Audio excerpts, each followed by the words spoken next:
Second grade समाज शास्त्र में हमारा आज का टॉपिक है, एक तो भ्रष्टाचार। कौन सी यूनिट चल रही है? 4 यूनिट चल रही है, जिसके अंदर होगा एड्स। ये 2 टॉपिक आज पूरे करने हैं हमको। सेकंड ग्रेड सोशोलॉजी यानी समाज शास्त्र का अगर सिलेबस नहीं देखा तो पहले देख ले। ये समाज शास्त्र ये हमने करवा लिया, ये भी करवा लिया, ये भी करवा लिया। और वर्तमान सामाजिक समस्याएं, इनमें से हमने गरीबी और सांप्रदायिकता 2 टॉपिक करवाए। आज हमारा भ्रष्टाचार और एड्स होगा, उसके बाद लास्ट पार्ट जातिवाद, उसके बाद हमारी चौथी यूनिट भी पूरी। फिर 5वीं यूनिट से हम सारे के सारे करेंगे। और लास्ट में जो सामाजिक विचारक हैं, सिद्धांत, पुस्तकें, महत्वपूर्ण कथन, वो लास्ट में होगा। तो आज हमारा टॉपिक है भ्रष्टाचार और एड्स। इन दोनों को जो थोड़ा सा मैं बता दूंगी, पूरा का पूरा नोट्स। और एक दुखद घटना आपको पता हो, उत्तराखंड में धराली में खीर नदी में बाढ़ आने से काफ़ी घर दब गए हैं। और वो नज़ारा तो देखे ना, तो कुदरत का कहर से कोई नहीं बच पाया। हम उसके लिए प्रे कर सकते हैं, भगवान को याद कर सकते हैं, या अल्लाह से दुआ कर सकते हैं कि उन सबको, कुछ लोग गुजर चुके शांति दे, और कुछ भाग कर बच गए हैं। बहुत चिल्लाए, लेकिन वहाँ टाइम भी नहीं मिला। यानी कि 2 मिनट के टाइम में भी पूरा का पूरा ज़मीन में दफन हो गए, सारी होटलें वगैरह जितने भी थे। मैंने लाइव नज़ारा देखा था, इसलिए मेरा भी दिल थोड़ा सा कमज़ोर हो गया। तो ये जो घटना है ना, ये प्रकृति से आप चैलेंज नहीं। हमारे यहाँ तो बादल ही रहते हैं, बारिश होती भी नहीं है। और वहाँ इतनी बारिश हो रही है कि ज़मीन नीचे आ रही है। वहाँ है ना कि रेत ज़्यादा है ना, पहाड़, और जितनी पहाड़ है ना वो रेत से बने हुए हैं, पत्थर कम है, रेत ज़्यादा है, जिससे ज़्यादातर क्या होता है, भूस्खलन होता है। और हम इससे ये भी देख सकते हैं, ये जलवायु परिवर्तन भी हो सकता है। अभी भी हाल ही में रूस में जो भूकंप आया 8.8 तीव्रता का, तो पृथ्वी गोल है ना, पृथ्वी गोल है। इधर से देखें तो थोड़ा सा असर यहाँ भी पड़ा है। तो हमारे यहाँ ये सब, वो जो जमीन होती है ना, जब भूकंप आता है तो दरार वगैरह होती है, तो कुछ यानी कि ढीली वगैरह पड़ जाती हैं, तो उससे क्या होता है, बारिश होती है तब खिसक जाती है, उस तरह से होता है। बाकी हम क्या कह सकते हैं, प्रे कर सकते हैं, दुआ कर सकते हैं कि वहाँ जो बादल फटा है, खीर नदी में बाढ़ आने से ये सब हुआ है। और स्टार्ट करते हैं। शाब्दिक दृष्टि से भ्रष्टाचार व्यक्ति ने उस आचरण को कहते हैं जो सामाजिक रूप से उनके अपेक्षित व्यवहार प्रतिमानों से हटकर है।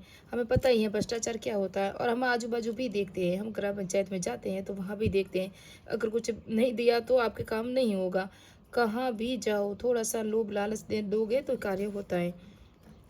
बहुत से कानून बने, नियम बने, संगठन बने, लेकिन चलता तो है ही। आए दिन एसओजी की टीम है ना, सबको पकड़ती है, कभी पटवारी को, कभी ग्राम सेवक को, यहाँ तक कि जिला collector, SI, sub inspector, IPS level के भी पकड़े जाते हैं। तो क्या होता तो है ना, तभी होता है सब। अंग्रेजी भाषा में से कॉरपोरेशन कहते हैं, कहा जाता है। इसकी उत्पत्ति लेटिन भाषा के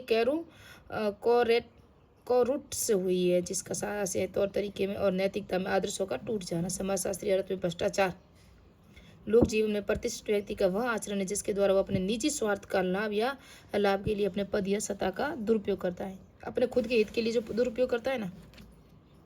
इलियट एवं मेरिल के अनुसार वह अपने सगे संबंधियों, परिवार वालों और मित्रों के लिए प्रत्यक्ष या अप्रत्यक्ष कोई आर्थिक अथवा अन्य लाभ उठाना भ्रष्टाचार है।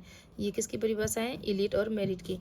रॉबर्ट ब्रुक्स, क्या नाम है? रॉबर्ट ब्रुक्स के अनुसार इनमें किसी मूर्त या अमूर्त लाभ के लिए किए जाने वाले गैर कानूनी कार्य सम्मिलित होते हैं।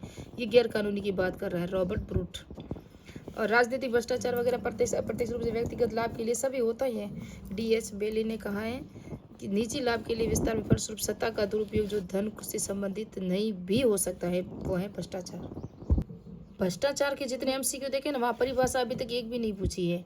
तो यहाँ हम देखेंगे, योगेंद्र सिंह ने भारत के संदर्भ में भ्रष्टाचार के समाजशास्त्र संबंधी महत्वपूर्ण बिंदुओं पर चर्चा की है। तो योगेंद्र सिंह है ना, जिन्हें भारतीय संदर्भ में भ्रष्टाचार की समाजशास्त्र से संबंधित महत्वपूर्ण बिंदुओं पर चर्चा किया। क्षेत्रवाद, जातिवाद, भाषावाद, सांप्रदायिकवाद की राजनीतिक में गठजोड़ से भ्रष्टाचार बढ़ा है।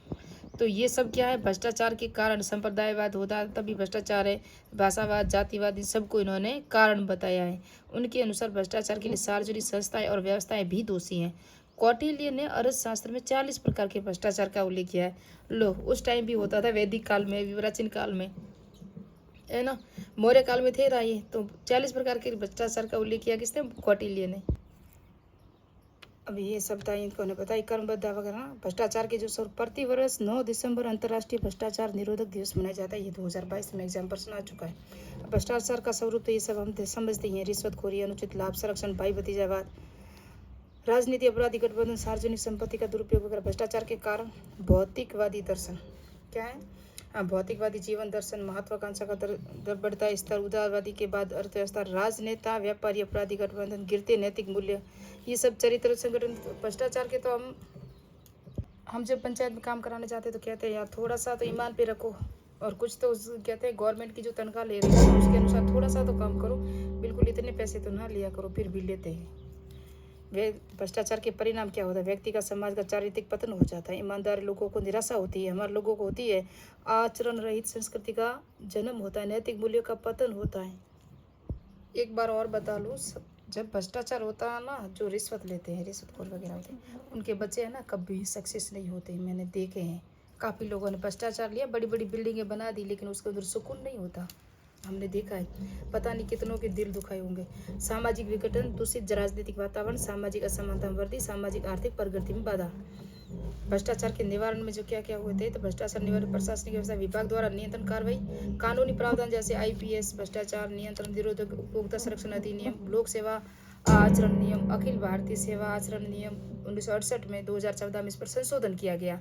अखिल भारतीय सेवा में केंद्रीय लोक सेवा आचरण नियम 1955, रेल सेवा आचरण नियम 1956, लेखा परीक्षक CAG के उसके अधीनस्थ कार्यालयों में द्वारा केंद्रीय जांच ब्यूरो CBI 1963 में स्थापना हुई। रेलवे कर प्लानिंग भ्रष्टाचार समिति का भी 1953-55 में हुआ था। केस संतानम समिति, इस समिति ने 31 मार्च 1964 को अपनी रिपोर्ट प्रस्तुत की थी। 1962 में बनी थी। 2018 में ये प्रश्न आ चुका है। और अनुशंसा इसकी थी क्या थी? संविधान की धारा 311 में संशोधन किया जाए। सत्कर्ता आयोग CBI की स्वायत्त संस्था के तौर पर स्थापना हो। सभी लोक सेवकों, सांसदों, विधायकों, मंत्रिपरिषद निजी संपत्ति की घोषणा की जाए। जहाँ भी आप इलेक्शन करने जाते हो ना, वहाँ अपना संपत्ति वगैरह का बता देना चाहिए स्पष्ट से। केंद्रीय सत्कर्ता आयोग 11 फरवरी 1964 को गठन हुआ और 2003 को इनको संवैधानिक दर्जा दिया गया। लोकपाल लोकायुक्त की स्थापना हुई थी, केंद्रीय सत्कर्ता के आयोग के अनुसार की गई थी, और ये 2013 में प्रश्न आ चुका है। बोहरा समिति, प्रशासनिक राजनीतिक अपराधियों के गठबंधन और भ्रष्टाचार पर अध्ययन हेतु बोहरा समिति 1993 में गठन की गई थी। एड्स वेरी इंपॉर्टेंट है। एड्स, और ऊपर इतने मच्छर खा रहे हैं, एक बात ही मत करो, एक तो हवा नहीं। Ads acquired immuno deficiency syndrome, एक गंभीर बीमारी जिसके में शरीर की प्रतिरक्षा को गंभीर नुकसान पहुंचता है। इससे ग्रस्त व्यक्ति को संक्रमण से लड़ने की क्षमता खत्म हो जाती है, क्षमता कम हो जाती है। यह बीमारी human immuno deficiency virus HIV के कारण होती है। यह वायरस शरीर की प्रतिरक्षा प्रणाली को T सेल्स पर हमला करता है तथा मानव प्रतिरक्षा प्रणाली को नुकसान पहुंचाता है। स्वस्थ व्यक्ति में T सेल्स 500 से 1600 के बीच होती है, तो HIV ग्रस्त होने पर 200 से नीचे चली जाती है। जो T सेल्स होते हैं वो लगभग 40 मिलियन लोग विश्व में HIV से बड़ी पीड़ित हैं। एड्स का नाम देने वाले जो वैज्ञानिक है मॉन्टेगनियर फ्रांस के थे, रॉबर्ट C गैलो USA के थे। एड्स का वायरस सबसे पहले अफ्रीका के बंदरों में 1959 में पाया गया। एड्स का प्रथम रोगी अमेरिका में लॉस एंजल्स में 1981 में पाया गया। भारत में एड्स का प्रथम रोगी चेन्नई में 1986 में पाया गया। राजस्थान में एड्स का प्रथम रोगी पुष्कर अजमेर में 22 अक्टूबर 2005 को मिला था। कहाँ? राजस्थान में। राजस्थान में सर्वाधिक एड्स रोगी जयपुर में। राजस्थान में एड्स को बम्बईया बीमारी के नाम से जाना जाता है। भारत में एड्स में सर्वाधिक मामले मुंबई में पाए गए हैं। भारत की एड्स की राजधानी मुंबई है। एड्स में सर्वाधिक ग्रसित महाद्वीप अफ्रीका महाद्वीप। विश्व एड्स दिवस ये 2018 में आया था 1 दिसंबर को, और मैंने अभी बताया 9 दिसंबर को भ्रष्टाचार निरोधक अधिनियम दिवस भी मनाया जाता है। अंतर्राष्ट्रीय भ्रष्टाचार प्रथम बार 1980 को मनाया गया था। WHO ने इस दिन यानी कि 1 दिसंबर को WHO यानी कि वर्ल्ड हेल्थ ऑर्गेनाइजेशन, विश्व स्वास्थ्य संगठन ने मान्यता दी गई थी 1 दिसंबर को मनाना है। एड्स के प्रतीक लाल फीता। विश्व में सर्वाधिक एड्स के रोगी दक्षिण अफ्रीका में। राष्ट्रीय एड्स नीति, राष्ट्रीय है ना, अंतर्राष्ट्रीय नहीं, 13 जनवरी 1998 को नाको नेशनल एड्स कंट्रोल ऑर्गेनाइजेशन 1992 में स्थापना की गई। इसका मुख्यालय नई दिल्ली में स्वास्थ्य मंत्रालय का प्रभार है। राष्ट्रीय एड्स शोध संस्थान पुणे महाराष्ट्र में अक्टूबर 1992 में स्थापना की गई थी। आपको दिख रहा है राष्ट्रीय एड्स संस्थान। हाँ, अब एड्स शोध नियंत्रण परियोजना बेंगलोर में। एड्स के कारण असुरक्षित यौन संबंध, संक्रामक रक्त से संक्रमित इंजेक्शन से संक्रमित माता के गर्भ में शिशु में लक्षण बुखार, ठंड लगना, जोड़ों में दर्द, रात को पसीना, ग्रंथियों में वृद्धि, शरीर का लाल चकवे, निमोनिया, थकान, कमजोरी, छाले, वजन का एकदम से गिरना। प्रभाव व्यक्ति व परिवार को आर्थिक क्षति, प्रभाव इस पर पड़ेगा ही। व्यक्ति का परिवार से अलगाव, ग्रसित व्यक्ति को एकाकीपन व डर, समाज में दूरी, ये सब देख सकते हो आप। इतना है प्रभाव आपको दिख रहा है। वैसे ये तो प्रभाव तो हर कोई होगा, आपको पता ही है। और उसके बाद हम देखें रोकथाम क्या क्या है। सुरक्षात्मक तकनीकी अपनाना, माँ के बच्चे को सरल रोकना, दूषित सुइयों से के प्रयोग से बचना। हॉस्पिटल जाओ, जब भी हॉस्पिटल जाओ तो अपना नूडल्स या वो जो इंजेक्शन है ना वो लेके जाना साथ में, किसी का नहीं लगवाना। समय पर सही उपचार करना, बीमारी के बारे में सामाजिक जागरूकता, चिकित्सा सुविधा में वृद्धि। एड्स परीक्षण ये 2024 और 2018 2 बार आ चुका है। एलिसा है ना, एलिसा प्राथमिक परीक्षण है जो एंटीबॉडी का परीक्षण करता है, यानी कि पहला ही परीक्षण ये होता है एलिसा जो एड्स की जानकारी देता है कि एड्स है या नहीं। वेस्टर्न ब्लॉक परीक्षण, इस परीक्षण में एंटीजन का पता चलता है। पॉलीमर चेन रिएक्शन पीसीआर, यह आधुनिक तथा महंगी पद्धति है। और ये तीनों टेस्ट क्या है देखो, वेस्टर्न ब्लास्ट, पॉलीमर, ये तीनों का पूछा था कि एड्स के परीक्षण किस किस से होता है। 4 दिए थे तो 3 तो थे, ये गलत होगा, इसको याद रखना। पॉलीमर, वेस्टर्न ब्लॉक परीक्षण और एलिसा। भारत में आंध्र प्रदेश, महाराष्ट्र और कर्नाटक में सबसे अधिक एड्स ग्रसित है। कितने? और भारत में लगभग 24 लाख व्यक्ति एड्स से ग्रसित हैं।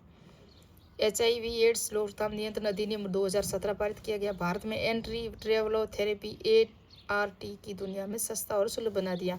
प्रोजेक्ट सनराइज 2016 में स्वास्थ्य और परिवार कल्याण मंत्रालय द्वारा उत्तरी पूर्वी राज्य HIV के निपटने हेतु प्रोजेक्ट सनराइज चलाया था, याद रखना। मिजोरम में एड्स रोगियों का प्रतिशत अधिक है। कहाँ? मिजोरम में। राष्ट्रीय एड्स नियंत्रण कार्यक्रम अभियान शुरुआत 1992 में। राष्ट्रीय एड्स नियंत्रण संगठन की स्थापना। राष्ट्रीय एड्स नियंत्रण बोर्ड का गठन। प्रथम चरण 1992 से 99 के बीच। द्वितीय चरण 99 से 2006 के बीच। तृतीय चरण 2007 से 12 तक। चौथा चरण 12 से 17 तक। एड्स मुक्त भारत अभियान चला था 17 तक। 1996 में अपनी स्थापना के बाद UN एड्स 2030 तक एड्स को खत्म करने की रणनीति को कार्य कर रहा है। रेड रिबन एक्सप्रेस कार्यक्रम के तहत कार्यकर्ताओं को रेड रिबन एक्सप्रेस कार्यक्रम, और एक कौन सा था? सनराइज प्रशिक्षित व एड्स जागरूकता अभियान चलाया, जिसमें NGO अन्य सामाजिक संस्थाओं का सहयोग मिला। उत्पत्ति संबंध सिद्धांत किसने दिया? HIV की उत्पत्ति में रेनी सेबेटियर ने 3 प्रमुख सिद्धांत बताए। किसने बताए थे? रेनी सेबेटियर ने बताए थे। एक पुरानी मानवीय बीमारी है, जो ये क्या है? एक पुरानी मानवीय बीमारी है जो विज्ञान में ज्ञात नहीं है से विकसित हुई है। पुरानी बीमारी है से विकसित हुई है। यह मानव के अतिरिक्त अन्य नस्ल जैसे बंदर, लंगूर आदि में पाई जाती है। यह प्राकृतिक वायरस बीमारी से पैदा हुई है। यह प्रयोगशाला में जानबूझकर अकस्मात रूप से निर्मित की गई। Blaming others project prejudices race and world wide aids, इनके पूरा नाम जो लिखा हुआ ये है। इसकी पुस्तक किसकी है? एड्स के बारे में पुस्तक है ये। ब्लेमिंग ऑदर्स ये पुस्तक है। Prejudice race and world wide AIDS, ये पुस्तक भी याद रखना। इस पुस्तक में इसकी जानकारी उत्पत्ति संबंधी है। और रेन सेबेवियर ने 3 प्रमुख सिद्धांत बताए थे। तो ये हो गया, एड्स पूरा हो गया है और भ्रष्टाचार पूरा हो गया है। नेक्स्ट पार्ट में पढ़ेंगे समकालीन सामाजिक समस्या में जातिवाद, और एक ही रहा है इस यूनिट से। फिर 4 यूनिट पूरी हो जाएगी और फिर इसके बाद मैं MCQ करवाऊंगी और उसके बाद 5 यूनिट शुरू करेंगे। तो मिलते हैं नेक्स्ट पार्ट में, नेक्स्ट वीडियो में। जय हिंद, जय भारत। मेरे चैनल को सब्सक्राइब कीजिए, लाइक कीजिए, कमेंट कीजिए। सोशोलॉजी समाजशास्त्र 2nd ग्रेड के अकॉर्डिंग चल रही हैं। अगर RS मैन में आप दे रहे हो तो वहाँ 2nd ग्रेड में सोशोलॉजी, वहाँ RS मैन में भी सोशोलॉजी समाजशास्त्र है, मैन में है ना। और BA first year 2nd year में तो सोशोलॉजी जिसके लिए हुई है तो वो भी देख सकते हो।